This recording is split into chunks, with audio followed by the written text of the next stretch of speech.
You're not going to see it now with the 4.5 game, spreading out between the two teams. And then one of the most remarkable experiences was I was driving along and I saw a Chicago police officer directing traffic in the middle of Manhattan, sent here by Mayor Daley of Chicago, who was a good friend of ours, and is. And that's what I mean about no Democrats or Republicans. Well, the guy is directing traffic, and I got out to thank him, and I did, and then I went back in my car, and all of a sudden I had this thought. I wonder where he's sending these people. I think some of them are still driving around the Bronx. But it was very reassuring to know that the support we have, and I thank all of you for it, because you all gave us support. Republicans, Democrats, everyone.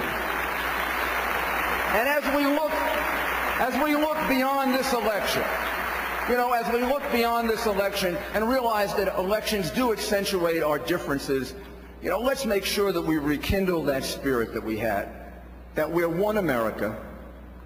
We're united to end the threat of global terrorism as one people.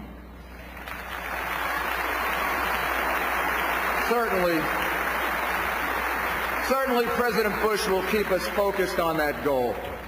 When President Bush announced his commitment to ending global terrorism, he understood, I understood, we all understood that it was critical to remove the pillars of support for the global terrorist movement.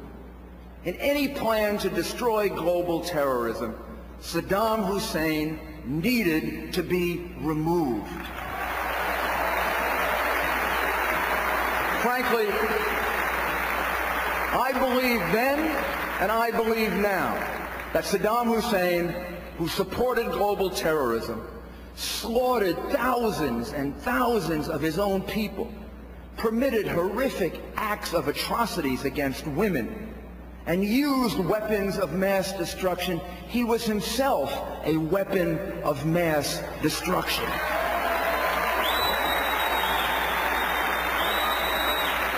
But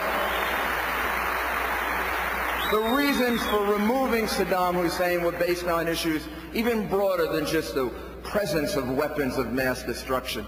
To liberate people, to give them a chance for accountable, decent government, and to rid the world of a pillar of support for global terrorism, there's nothing to be defensive about. It's something for which all those involved, from President Bush to the brave men of our armed services, should be proud. They did something wonderful.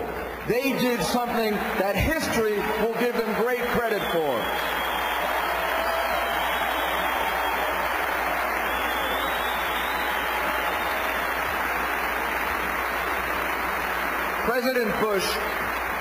President Bush has also focused us on the correct long-term answer for the violence and hatred emerging from the Middle East.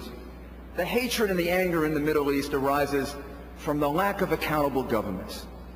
Rather than trying to grant more freedom or create more income or improve education and basic health care, these governments deflect their own failures by pointing to America and to Israel and to other external scapegoats. But blaming these scapegoats does not improve the life of a single person in the Arab world. It doesn't relieve the plight of even one woman in Iran. It doesn't give a decent living to a single soul in Syria. It doesn't stop the slaughter of African Christians in the Sudan.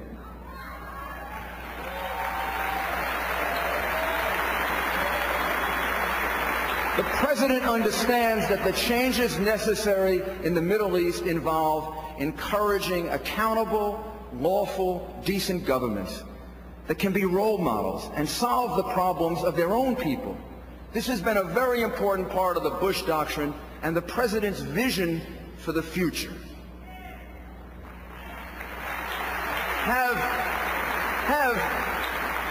Have faith in the power of freedom. People who live in freedom always prevail over people who live in oppression. That's the story of the Old Testament. That's the story of World War II and the Cold War. That's the story of the firefighters and police officers and rescue workers who courageously saved thousands of lives on September 11, 2001.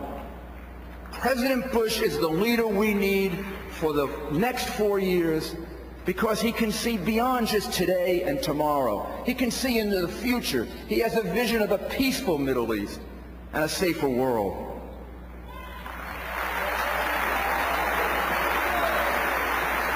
We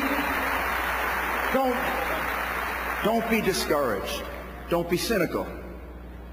We'll see an end to global terrorism. I can see it. I believe it.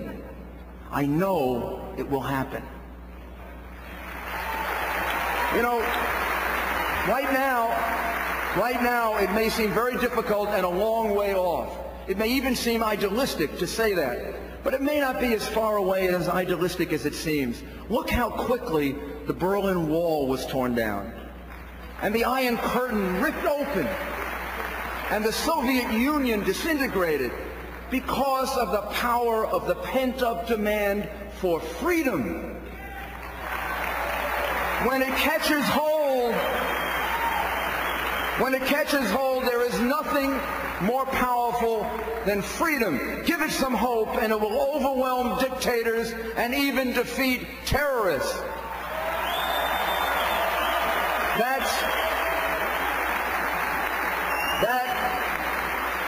That is what we've done and must continue to do in Iraq. That's what the Republican Party, our party, does best. When we're at our best, we extend freedom. And it's our mission. It's the long-term answer to ending global terrorism. Governments that are free and accountable. We have won many battles in this war on terror at home and abroad. But as President Bush told us way back on September 20th of 2001, it will take a long-term, determined effort to prevail. The war on terrorism will not be won in a single battle. There'll be no dramatic surrender. There'll be no crumbling of a massive wall. But we'll know it. We'll know it as accountable governments continue to develop in countries like Pakistan and Afghanistan and Iraq. We'll know it as terrorist attacks throughout the world decrease and then end, and we save lives, and then, God willing, we'll all be able on a future anniversary of September 11th to return to ground zero, or to the Pentagon, or to Shanksville, Pennsylvania, and to say to our fallen brothers and sisters, to our heroes of the worst attack in our history, and to our heroes who have sacrificed their lives in the war on terror, we'll be able to say to them that we have done all that we could with our lives that were spared to make your sacrifices build a world of real peace and true freedom.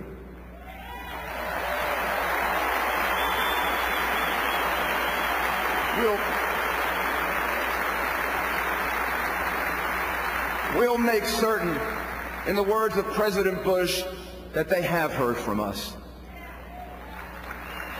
That they've heard from us a message of peace through free, accountable, lawful, and decent governments, giving people hope for a future for themselves and their children.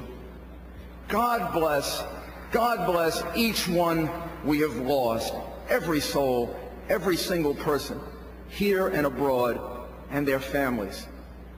God bless all those who are currently at risk and in harm's way defending our freedom. And God bless America.